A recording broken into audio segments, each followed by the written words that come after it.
God, I'm not okay. God, I can smile when I'm in public,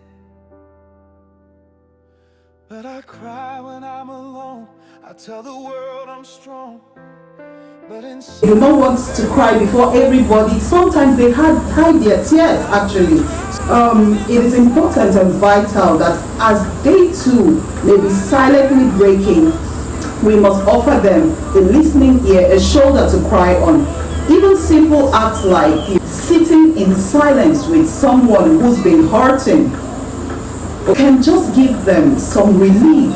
Offering prayer support or creating safe fellowship groups can actually be a life-saving act. Internationally, interfaith collaborations with mental health professionals are encouraged so that spiritual care is complemented rather by clinical care. Also, I would like to add that the big part of that question, if I heard you well, was how can these efforts be strengthened? I think we can provide continuous training for teachers, right?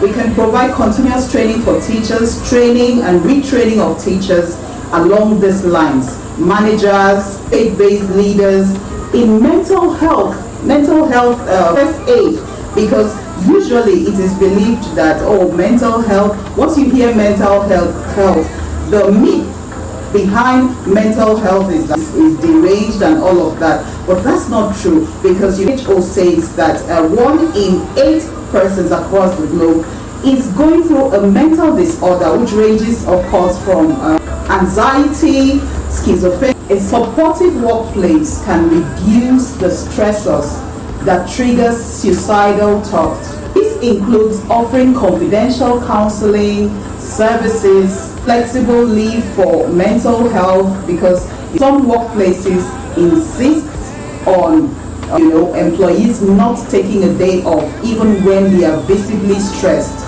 So all things must be flexible enough for leave. Workers can take leave for mental health, and then training managers too to respond with empathy. This is so important instead of judgment. You have most head of departments, you can't access them because they are so rigid. You can't talk to them because they are so judgmental. Best practices actually globally is to establish employee assistance programs, and this is to help create a culture where asking for help is not seen as weakness but strength.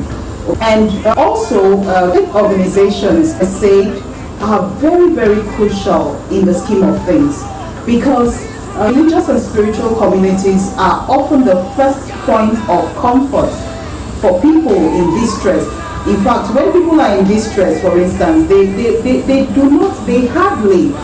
hardly would they go to the hospital, or they prefer to go to the spiritual community where they can seek help for that distress. So faith leaders can promote hope